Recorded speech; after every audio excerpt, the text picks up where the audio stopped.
बिस्मिल्लाहिर्रहमानिर्रहीम। कबीला बनु मदलीज का सरबराह अपने खेमे में बैठा हुआ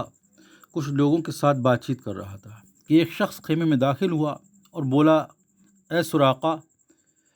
मैंने आज दो ऊँट सवारों को देखा है जो जमाजा ऊँटनी पर सवार थे और समंदर के किनारे सफ़र कर रहे थे। मेरा ख्याल है कि उनमें से एक यकीनन हज़रत मोहम्मद सल्लल्लाहु अलैहि वसल्लम ही है। सुराका बिन मालिक ने जैसी ये बात सुनी तो उस शख्स की बताई हुई निशानियों से फ़ौरन ये समझ गया कि बेशक इन दो मुसाफिरों में से एक हज़रत मोहम्मद सल्लल्लाहु अलैहि वसल्लम है, जिनके सर की कीमत 100 सुर्ख ऊँट मुकर्रर की गई है। लेकिन ये सोच कर कि खबर लाने वाला शख्स इसके इनाम का शरीक न हो जाए, उसको बहलाने की खातिर बोला, अरे तुझे गलत फहमी हुई है। वो दोनों सवार तो पिछली रात मेरे मेहमान थे और आज सुबह ही यहाँ से रवाना हुए हैं। जब वो शख्स मायूस होकर चला गया तो सुराका बिन मालिक अपने कबीले के चंद लोगों के साथ तेज़ घोड़ों पर सवार हज़रत मोहम्मद सल्लल्लाहु अलैहि वसल्लम के ताक़ुब में रवाना हो गया। वाज़ेह रहे कि सुराका बिन मालिक का कबीला कुरैश के इत्तेहादियों में शुमार होता था और चूँकि वो लोग घोड़ों पर सवार थे, लिहाजा बहुत ही जल्दी हज़रत मोहम्मद सल्लल्लाहु अलैहि वसल्लम और हज़रत अबू बकर सिद्दीक़ रज़ियल्लाहु ताला अन्हु तक पहुँच गए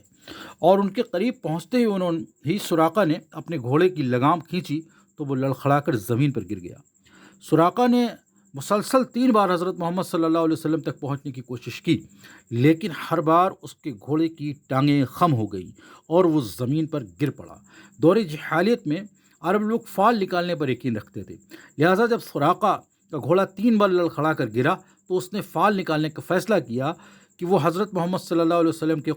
कुरैश के हवाले करे या ना करे। उसकी फाल भी नहीं में निकली, लेकिन इसके बावजूद चौथी बार घोड़े को एड़ लगाई और इस बार भी वो वही हुआ कि जो पहले हो चुका था, और वो शख्स पैगम्बर इस्लाम हज़रत मोहम्मद सल्लल्लाहु अलैहि वसल्लम और हज़रत अबू बकर सिद्दीक़ रज़ियल्लाहु ताला अन्हु तक पहुँचने में नाकाम रहा। जब हज़रत सुराका ने देखा कि उनका घोड़ा लगातार 4 बार गिर चुका है और उसकी फाल भी अच्छी नहीं निकली, तो फिर वो फरियाद करते हुए वो चिल्लाया, या मोहम्मद सल्लल्लाहु अलैहि वसल्लम ठहरो, मैं आपसे कुछ बातचीत करना चाहता हूँ। सुराका ने अपना घोड़ा अपने साथियों के हवाले किया और पैदल ही हज़रत मोहम्मद सल्लल्लाहु अलैहि वसल्लम और हज़रत अबू बकर सिद्दीक़ रज़ियल्लाहु ताला अन्हु की तरफ रवाना हो गया और उनके सामने पहुँचकर बोला,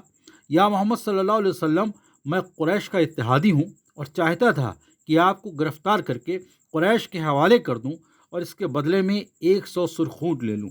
लेकिन अब मुझे एहसास हुआ है कि आप सल्लल्लाहु अलैहि वसल्लम बरहक हैं, क्योंकि मेरा घोड़ा 4 बार गिर गया और आप तक न पहुँच सका। लिहाजा मैं पेशन गोई करता हूँ कि आप एक दिन कुरैश पर गलबा पा लेंगे और मैं उस दिन के लिए आपसे अमान मांगता हूँ। पैगम्बर इस्लाम हज़रत मोहम्मद सल्लल्लाहु अलैहि वसल्लम ने पूछा, तुम्हारा मतलब क्या है? सुराका बिन मालिक ने जवाब दिया, मेरा मतलब यह है कि जब आप कुरैश पर गलबा करें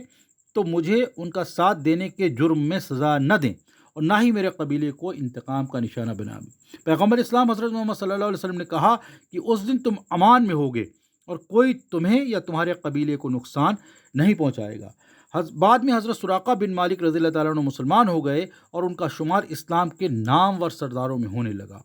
और उस दिन के बाद से उन्होंने पैगम्बर इस्लाम हज़रत मोहम्मद सल्लल्लाहु अलैहि वसल्लम की तलाश में आने वाले कुरैश के लोगों को अपने कबीले की हुदूद में आने से मना कर दिया, और जब भी कोई वहाँ आता तो उसे गुमराह कर देते और कहते कि हज़रत मोहम्मद सल्लल्लाहु अलैहि वसल्लम यहाँ से नहीं गुज़रे हैं, शायद किसी और रास्ते से गए होंगे। और कुछ इस्लामी किताबों में ये ज़िक्र है कि हज़रत सुराका ने उसी वक्त इस्लाम कबूल फरमा लिया और हज़रत मोहम्मद सल्लल्लाहु अलैहि वसल्लम ने उनको एक पेशन गोई की कि मैं कैसर व किस्रा के कंगन जो कि सोने के हैं वो तुम्हारे हाथों में देखता हूँ। और हज़रत सुराका जब भी बहुत बीमार होते तो ये कहते कि मैं अभी मेरा इंतकाल नहीं होगा, क्योंकि हज़रत मोहम्मद सल्लल्लाहु अलैहि वसल्लम ने कहा है कि कैसर व किस्रा के कंगन तुम्हारे हाथों में होंगे, जिस दिन वो कंगन मैं पहन लूँगा उसके बाद मुझे मौत आएगी। तो हज़रत मोहम्मद रसूलुल्लाह सल्लल्लाहु अलैहि वसल्लम की वो पेशन गोई हज़रत उमर फ़ारूक रज़ियल्लाहु ताला अन्हु के ज़माने में सच हुई, और जब हज़रत उमर फ़ारूक रज़ियल्लाहु ताला अन्हु ने हज़रत सुराका को बुलाया और मुसलमानों पर सोना और रेशम हराम होने के बावजूद उन्हें अपने हाथों से वो सोने के कंगन पहनाए।